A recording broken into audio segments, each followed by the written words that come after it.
Welcome back mga ropa, kwentuhan muna tayo. Pag-usapan natin kung paano ipinanalo ni Carl Tamayo ang game kontra sa kupunan ng Kogas Pegasus. Mga clutch shots ang binitawan dito ni Carl Tamayo mga ropa para selyuhan ang panalo ng kupunan ng LG Sakers. Grabe, ang lupit mo Carl Tamayo, tuwang-tuwa ang mga chicks na nanonood sa arena ng LG Sakers. Dito nga sa game na to mga ropa, talagang dumikit ang kupunan ng Kogas Pegasus against sa kupunan ng LG Sakers. Actually lamang pa nga sila doon sa mga unang quarters. Pero sa mga clutch shots na to ni Carl Tamayo mga ropa, dito sa mga huling minuto ng 4th quarter, ito na ang nagbaon sa Kogas Pegasus at nagselyado ng panalo para sa kupunan ng LG Sakers. Solid na solid ang performance si Carl Tamayo mga ropa, all around yan. Nagtala siya sa game na to ng tumatinginding na 24 points together with 8 rebounds mga ropa at 2 assists. Kung scoring lang mga ropa ay walang problema kay Carl Tamayo dahil dito sa game na to mga ropa, 24 points nga ang kanyang tinala. At samahan mo pa yan ng good playmaking mga ropa, kaya pang mag-playmaking ni Carl Tamayo. At dito nga sa game na to mga ropa, clutch shots ang pinakawalan dito ni Carl Tamayo mga ropa. Ito ang game analysis at breakdown. Isa-isa may natin ang game ng LG Sakers versus kupunan ng Kogas Pegasus. Simulan na natin to. Okay game. Ngayon mga ropa, ang standing sa kupunan ng LG Sakers ay pangatlo sila sa standing sa buong KBL mga ropa. Mayroon silang standing sa 4-2. Sinusundan nila ang team na rin sa bando mga ropa na 5-2 ang standings na anyang KGC, pangalawa sa KBL. Ngayon mga ropa, dito muna tayo sa pagbubukas ng game. Ang defense ang ginamit dito ng LG Sakers mga ropa ay man-to-man defense. Ngayon mga ropa, ang play na unang sinet dito ng kupunan ng Kogas Pegasus ay nagset ng bomb screen dito to player na to mga ropa, sabay pop dito sa may top of the key 3-pointer. At dahil nga nakaman-to-man defense dyan ang kupunan ng LG Sakers mga ropa, sa bomb screen na yan nagkaroon kagad siya enough space, enough separation doon sa kanyang primary defender na nag-open up dito sa may open 3-pointer. Basket is good agad yan. At ang next play dito ng Kogas Pegasus mga ropa, nagset sila ng ball screen dito sa may ibabaw. At dahil dyan sa ball screen na yan, si Carl Tamayo naman mga ropa na sumwitch sa defense, ay naka-drop defense dito sa may perimeter mga ropa, kaya ang tendency outcome, enough space, enough separation ulit ang nagawa niyang screen na yan ng Kogas Pegasus. Kung kaya't sinabi ko nga sa inyo mga ropa, dito talaga sa mga unang quarters ng laro ay lumamang pa talaga dito ang kupunan ng Kogas Pegasus. At after nyan mga ropa, nakapagpundar pa sila ng easy 2 points dito sa may penetration. Nakakuha naman ng 2 points ang LG Sakers doon sa may ilalim mga ropa, easy 2 points yan. At the next play mga ropa, nagkaroon ng ball screen dito si Carl Tamayo sa may ibabaw mga ropa. At dahil sa screen na to ni Carl Tamayo mga ropa, nakuha niya dyan yung defenders ang kupunan ng Kogas Pegasus at nag-open up to sa enough space, enough separation naman dito sa may 3-point area. Kung kaya't kahit pa paano mga ropa ay nakabawi ng 3-pointer dito ang LG Sakers, yun nga lang mga ropa, lamang pa rin dito ang kupunan ng Kogas Pegasus, 15-11 ang score. Pero the next play mga ropa, hindi pa fully established dito yung depensa ng kupunan ng Kogas Pegasus sa may transition. Kaya nagkaroon ng opportunity dito ang kupunan ng LG Sakers sa may 3-point area sa may left side, basket is good. At samantala mga ropa, nahuli naman ang close out dito sa may 3-point area ang LG Sakers. Kaya binawian kagad sila ng 3-pointer dyan ng Kogas Pegasus, easy money. At heto mga ropa, maganda ang pwesto no number 20 na player ng kupunan ng Kogas Pegasus doon sa ilalim. Kitang-kita natin dito mga ropa yung advantage dito pa niya. Lamang sa may pwestuhan at good entry pass din naman ang ginawa dyan ng kupunan ng Kogas Pegasus para magkaroon sila ng easy 2 points. At bago matapos tong first quarter nito mga ropa,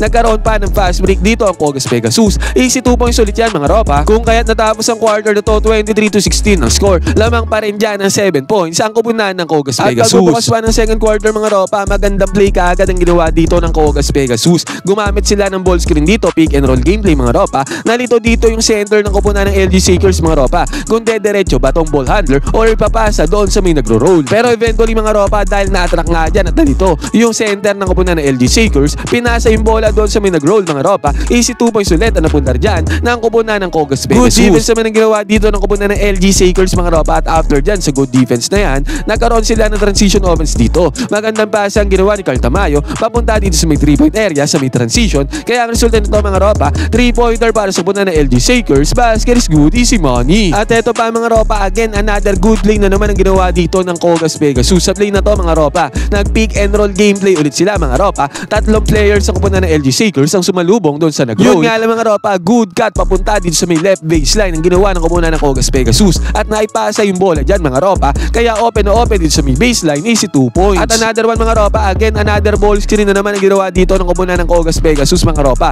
At dahil dyan sa ball screen na yan, nagkaroon na naman sila ng tira dito, enough space, enough separation. Tinitira nila ang depensa ng kupunan ng LG Sakers sa kanilang mga ball screen mga ropa. At after pa nito, another pick and roll gameplay, ball screen na naman ang sinet dito ng Kogas Pegasus. At nakapagpundar na naman sila dyan ng easy 2 points, basket is good. Ang ginawang play naman dito ng LG Sakers mga ropa, pick and roll gameplay din mga ropa. Dito sa pick and roll na to, si Carl Tamayo ang nagset dyan ng na screen mga ropa at nag-roll siya, napasaan naman dito. Extra pass ang ginawa dito ni Carl Tamayo mga ropa, nagkaroon ng easy 2 points na padali ang trabaho ng kanyang teammate Easy Money. At bago tuluyan matapos ng second quarter na to mga ropa, again binanatan na naman ng Kogas Pegasus ng pick and roll gameplay ang kupunan ng LG Seekers. At again mga ropa, sunod-sunod nga sobrang successful ng pick and roll at setting screen gameplays ng kupunan ng Kogas Pegasus sa depensa ng LG Seekers. Kung kaya tong second quarter na to mga ropa, nagtapos ang score 38-36, lamang pa rin dyan ang kupunan ng Kogas Pegasus. Pagbubukas naman ng third quarter mga ropa ng second half, nagkaroon ng magandang give and go play dito ang kupunan ng LG Seekers at ang resulta niyan mga ropa,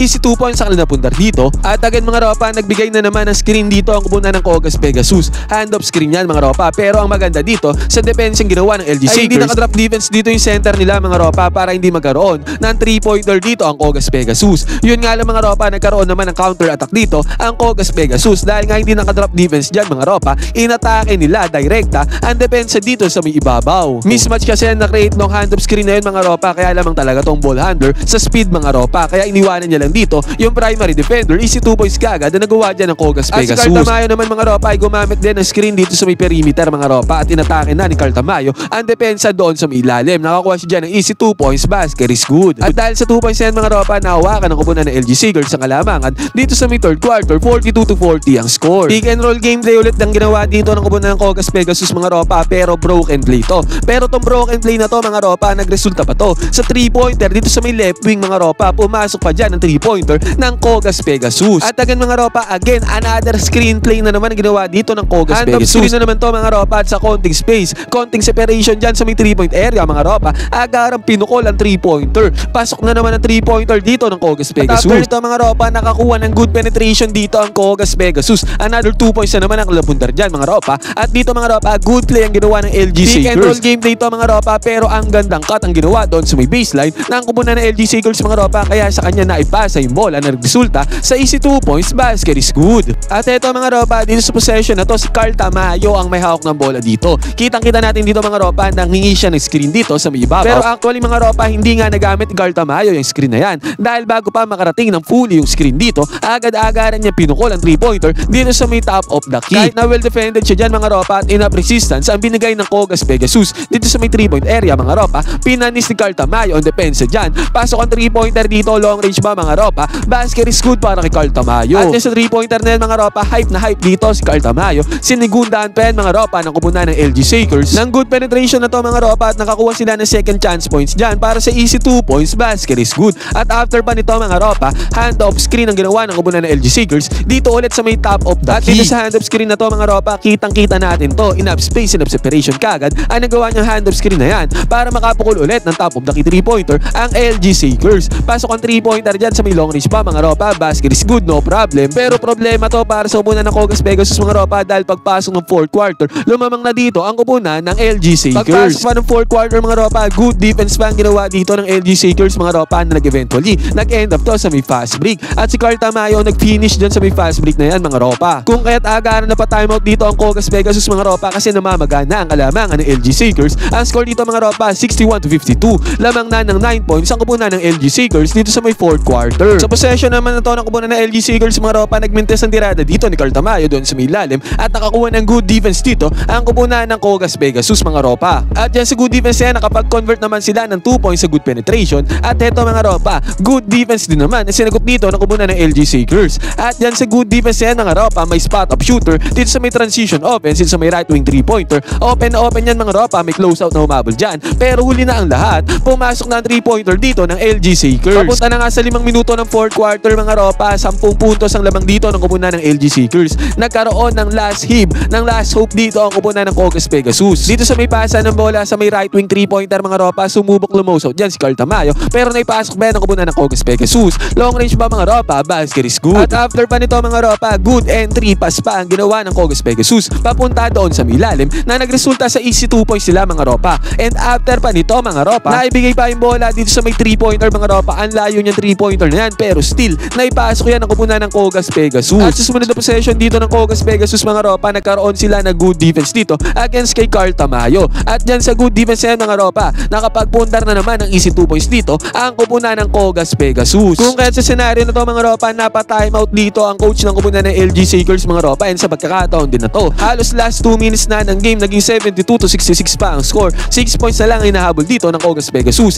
Nagkaroon sila ng momentum bago matapos ang 4th quarter na to. At pinakaba din talaga nila dyan ang kupunan ng LG Shakers. At after ng timeout na yun mga ropa, ang Drino na play ng kupunan ng LG Shakers mga ropa, nabigyan ng bola yung center nila doon sa may ilalim. At tingnan natin ang naging depensa dito ng kupunan ng Kogas Pegasus mga ropa. Naging cautious sila dito against sa center ng kupunan ng LG Shakers. Halos 4 na players dyan ang bumabantay doon sa may poste mga ropa, kaya hindi nila namalayan na si Carl Tamayo ay nagkaroon ng cut papunta doon sa may baseline. At magandang pasa din naman ang ginawa dito ng center ng LG Shakers mga ropa, at dahil dyan, good shot din ang ginawa dito ni Carl Tamayo. Magandang galaw to mga ropa para bigyan ng kalamangan pa ang kupunan ng LG Shakers. Clutch shot yan mga ropa para pigilan ng momentum ng kupunan ng Kogas Pegasus mga ropa. Easy 2 points na nagawa dyan ni Carl Tamayo. At after pa nito mga ropa, para hindi na tuluyang makahabol dito ang kupunan ng Kogas Pegasus, another clutch shot na naman ang binitawan dito ni Carl Tamayo. Pick and pop play ang ginawa nila dito mga ropa. Pasa kay Carl Tamayo. Galaw papunta dito sa may kaliwa mga ropa. Mid-range jumper ang pinakawalan dito ni Carl Tamayo. Pumasok ang mid-range jumper dyan ni Carl Tamayo. Basket is good. Another clutch shot na naman to mga ropa para hindi na talaga makahabol ang kupunan ng Kogas Pegasus dahil nga nagkaroon to ng momentum dito sa may dulo. Dalawang magkasunod na clutch shot sa pinakawalan dito ni Carl Tamayo mga ropa para ma-sure na ang panalo dito ng LG Shakers mga ropa. Good shots yan mga ropa. At dahil yan mga ropa, eventually natalo na ng LG Shakers ang kupunan ng Kogas Pegasus. At dahil nga sa panalo na to ng LG Shakers mga ropa, umakit na ang kanila standing sa 5-2. Hype na hype sa panalo na to si Carl Tamayo mga ropa, kasi doon sa may first half hindi siya ganong umiscore mga ropa. Doon sa may second half, doon niya na sinagay pang kupunan ng LG Shakers. Ngayon mga ropa, ano masasabi nyo sa performance dito ni Carl Tamayo? Talagang malaki ang kanya naaambag sa kupunan ng LG Shakers mga ropa. Isa siya sa importanteng pyesa ng LG Shakers, at maganda din talaga ang pwestuhan ng LG Shakers ngayon sa standings mga ropa. Sila nga ang defending champions. Ngayon mga ropa, ano masasabi sa naging performance dito ni Carl Tamayo? All around performance yan. Crucial at clutch shots. Clutch players Carl Tamayo dito sa game na to. Pwede kayo mag-comment dyan sa baba ng inyong opinion. Magkwentuhan tayo.